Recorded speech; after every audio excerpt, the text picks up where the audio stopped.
प्रिय साथियों, स्वागत है आपको अपने चैनल आरएस डायमंड ऑफिशियल में। साथ ही आज हम लोग बात करने वाले हैं सीटेट एक्ट केस पर क्या कुछ सुनवाई हुई है और आने वाले समय में जो 7वें चरण की बहाली प्रक्रिया आरंभ होने वाली है, इन बहाली प्रक्रिया में 7वें चरण की बहाली प्रक्रिया में सीटेट एक्ट केस को लेकर के क्या कुछ जो है प्रभाव पड़ने वाला है। साथ ही बात करेंगे छठी चरण की बहाली प्रक्रिया में जिन सभी शिक्षक अभ्यर्थियों की काउंसलिंग हो गई, सिलेक्शन हो गया और आज विद्यालय में योगदान भी दे रहे हैं, उन पर क्या कुछ प्रभाव पड़ सकता है। छठे चरण की बहाली प्रक्रिया में अभ्यर्थियों को जो सीटेट पास कर रखे हैं उन पर क्या कुछ प्रभाव पड़ सकता है, इसको भी लेकर के बात करेंगे। साथ ही बात करेंगे एनआईओएस डीएलएड को लेकर के और डीएलएड के प्राथमिकता को भी लेकर के बात करेंगे और ब्लाइंड केस का क्या कुछ मामला था छठे चरण की बहाली प्रक्रिया में, सभी बिंदु पर बात करने वाला हूं। तो वीडियो आपके लिए बहुत ज़्यादा यूजफुल होने वाली है, तो वीडियो को स्किप किए बिना वीडियो के अंत तक जरूर देखिए और आज सारी जानकारी आपको इस वीडियो के माध्यम से मिल जाएगी। तो फाइनली साथी मैं आपको बता दूं, अगर आप चैनल पर नए हैं तो चैनल को जरूर सब्सक्राइब कर लीजिए, साथ ही बेल आइकन को जरूर प्रेस कर लीजिए। देखिए 2019 में छठे चरण की बहाली प्रक्रिया आरंभ हुई थी और छठे चरण में बहाली प्रक्रिया जब आरंभ हुई थी तो उसके दौरान ही बहुत सारे ऐसे मामले आए जिन मामलों को लेकर के शिक्षक अभ्यर्थियों में बहुत ज़्यादा तनाव भी देखने को मिला था, लेकिन परंतु जो है फाइनली सारे मामलों को जो है सुलझते हुए जो है फाइनली जो है सिलेक्शन भी मिल गया है। परंतु बात कर लेते, सबसे पहला जो मामला था वो दिसंबर 2019 का मामला था। जो दिसंबर 2019 जो सीटेट एग्जाम हुई थी, इनमें जो भी अभ्यर्थी पास आउट थे उनका कहना था कि हमें छठे चरण की बहाली प्रक्रिया में योगदान अर्थात छठे चरण की बहाली प्रक्रिया में हमें शामिल की जाए। तो कहीं ना कहीं साथ ही इस मामलों को लेकर के कोर्ट में सुनवाई हुई और फाइनली डिसीजन भी आया कि इन्हें आउट ऑफ 6 फेज कर दिया गया, ठीक है ना। तो आउट ऑफ 6 फेज कर दिया यानी छठे चरण से इन्हें बाहर कर दिया गया, यानी 7वें चरण के लिए इन्हें जो है छोड़ दिया गया। अब साथ ही दूसरी मामला थे कि एनआईओएस डीएलएड का मामला था, जिसको लेकर के बहुत ज़्यादा जो है घमासान ही मचा था। फाइनली डिसीजन भी आई कि वैलिड इन टीचर नियोजन इन बिहार, यानी बिहार के शिक्षक नियोजन प्रक्रिया में जो है एनआईओएस डीएलएड को खासकर इसे शामिल कर दिया गया। तो कहीं ना कहीं साथ ही अगर एनआईओएस डीएलएड वाले को यहाँ पे जो है छठे चरण की बहाली प्रक्रिया में शामिल कर दिया गया। और वहीं पर साथ ही बात कर लेते हैं डीएलएड के प्राधिकरण का मामला को लेकर के, चूंकि डीएलएड के प्राथमिकता को भी लेकर के लगातार शिक्षक अभ्यर्थियों का जो है इस प्रकार की चीजें जो है सामने निकल के आ रही थी छठी चरण बहाली प्रक्रिया का दौरान। तो इसमें यह आया था, यह मामला अभी भी संगीन में है, परंतु छठे चरण में डीएलएड और बीएड को दोनों को इक्वल टू कर दिया गया था, जिसमें छठे चरण की बहाली प्रक्रिया के दौरान जो है बीएड वाले को 1 to 5 और 6 to 8 में आवेदन करने का दोनों में अर्थात 1 to 5 में भी एलिजिबल कर दिया गया और डीएलएड वाले तो ऑलरेडी एलिजिबल है ही। तो कहीं ना कहीं डीएलएड और बीएड को लेकर के जिस प्रकार से समस्याएं थी तो दोनों को इक्वल टू कर दिया गया था, लेकिन अब फिलहाल अभी जो है यह मामला डबल बेंच में चल रहा है। अब हम लोग बात कर लेते हैं ब्लाइंड केस के मामले में। तो ब्लाइंड केस का मामला साथ ही जो है वह खासकर यहाँ पे 4% रिजर्वेशन की चर्चाएं थी, क्योंकि 4% रिजर्वेशन को लेकर के इस प्रकार जो है इन ब्लाइंड जो शिक्षक अभ्यर्थी थे उनका यह मामला था। अब लास्ट में हम लोग बात करेंगे सीटेट एक्ट की सुनवाई क्या कुछ हुई है और आने वाले जो 7वें चरण की शिक्षक बहाली होने वाली है,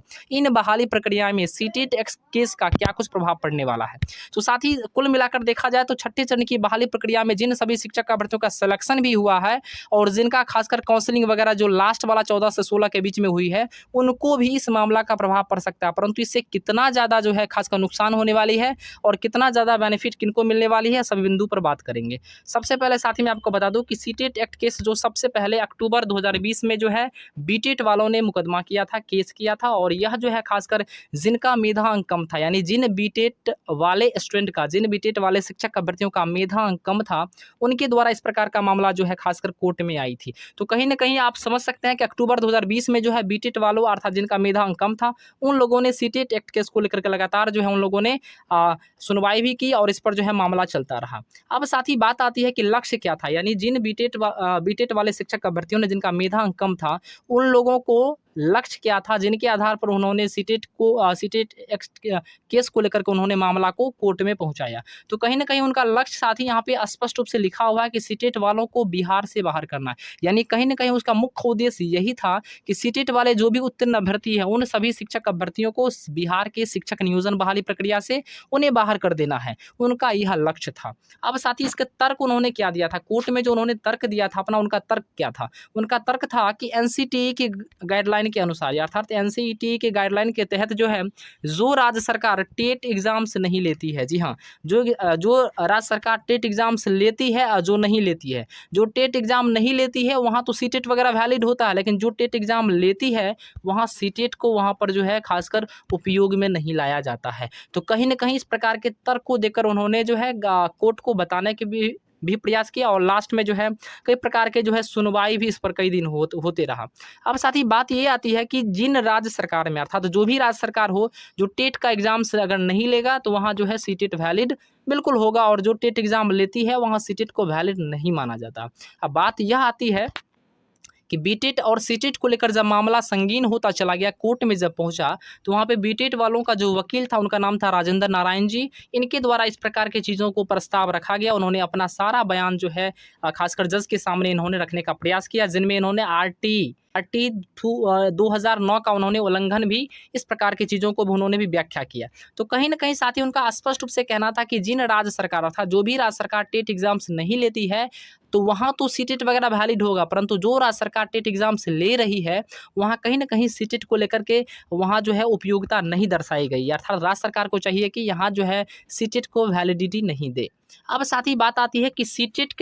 सीटेट की तरफ से जो है, सीटेट वाले स्टूडेंट की तरफ से जो है किस प्रकार का जो है चीज़ें की गई। तो कहीं ना कहीं साथ ही जो है सीटेट वाले जो भी अभ्यर्थी थे, शिक्षक अभ्यर्थी था, उन्होंने अपने जो है वकील को पीके शाही को चुना। जो पीके शाही लगातार जो है शिक्षक अभ्यर्थियों के उन्होंने अच्छे तरीके से अपने बयानों के अनुसार जो है, और जो है कोर्ट में उन्होंने अपने बयानों के अनुसार लगातार दबाव बनाते रहे, और इनका अच्छा खासा पकड़ है वकालत में, और यह एक लोकप्रिय वकील भी है। तो कहीं ना कहीं साथ ही जो है इन्होंने अपना तर्क दिया कि प्रत्येक साल बिहार सरकार टेट एग्जाम्स नहीं लेती है। इन्होंने खासकर जज के सामने अपना जो है स्टेटमेंट इन्होंने दिया कि प्रत्येक साल बिहार सरकार टेट एग्जाम्स नहीं लेती है, तो कहीं ना कहीं सीटेट यहाँ ऑलरेडी वैलिड हुई होनी चाहिए, और छठे चरण में भी वैलिड हुआ है। अब साथ ही बात आती है, दूसरा तर्क इन्होंने एक और दिया है। तो कहीं कहीं आप देख रहे होंगे कि सीटेट एग्जाम्स खासकर जो है प्रत्येक साल होती है, परंतु टेट एग्जाम्स जो है प्रत्येक साल नहीं होती है। अगर कोई राज्य सरकार प्रत्येक साल अगर टेट एग्जाम्स करवाती है, तो सीटेट वहाँ पर जो है एनसीटी के तहत जो है सीटेट का कोई जो है इशू नहीं है, परंतु यहाँ पर जो है प्रत्येक साल बिहार में टेट एग्जाम्स होती नहीं है।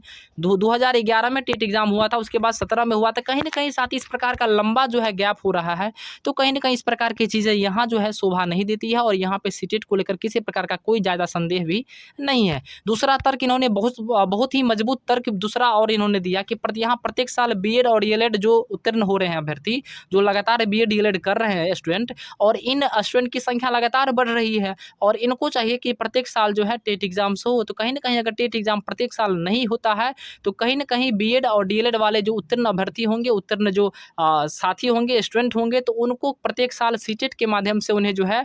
शिक्षक बनने का मौका मिल जाता हो। तो कहीं ना कहीं जो है इन्हें सीटेट एग्जाम को लेकर के जो है इस प्रकार की चीज़ें नहीं होनी चाहिए। इन्होंने सारे बयान को मजबूती से रखने का प्रयास किया। तो कहीं ना कहीं साथ ही मैं आपको बता दूं, कुल मिलाकर कंक्लूजन यही निकलता है कि सीटेट एक्ट जो मामला चल रहा है, इन मामलों से जो 7वीं जन की शिक्षक बहाली है, इस पर कुछ प्रभाव नहीं पड़ने वाला है, और न ही इस प्रकार की चीज़ें जो है देखने को मिलेगी। और छठी चरण बहाली प्रक्रिया में भी मैं आपको बता दूं कि छठे चरण बहाली प्रक्रिया में भी जो है जिन सभी शिक्षक अभ्यर्थियों का सीटेट वाले का सिलेक्शन हुआ है, तो कहीं ना कहीं इस प्रकार की चीज़ें नहीं होने वाली है, और इसको लेकर के ज़्यादा परेशान होने की भी ज़रूरत नहीं है, क्योंकि सीटेट एक्ट केस को लेकर के जिस प्रकार से जो है सीटेट वाले स्टूडेंट और पीके शाही जो वकील हैं, इनका जो स्टेटमेंट स्ट्रॉन्ग दिया गया है, इस स्टेटमेंट को लेकर के लगातार जो है शिक्षक अभ्यर्थी भी ऑलरेडी आश्वस्त है कि इस पर किसी प्रकार का जो है फिलहाल कोई बदलाव होने वाला नहीं है। सीटेट ऑलरेडी बिहार में वैलिड है, और बिहार के लिए जो है प्रत्येक साल अगर टेट एग्जाम्स नहीं होती है, तो सीटेट ऑलरेडी यहाँ पर यूजफुल होगा। तो कहीं ना कहीं साथ ही आप समझ गए होंगे। इसके बाद भी अगर आपको परेशानी है तो मुझे कमेंट करके बताएं, मैं आपके प्रश्न को देखने का काम करूंगा, और पुनः मैं अगले वीडियो में आपके साथ मिलना चाहूँगा। तब तक के लिए धन्यवाद। देखते रहिए RS डायमंड ऑफिशियल को। चैनल पर जो साथी नए होंगे, चैनल को जरूर सब्सक्राइब कर लीजिएगा, बेल आइकन को प्रेस कर लीजिएगा। जय हिंद, जय भारत।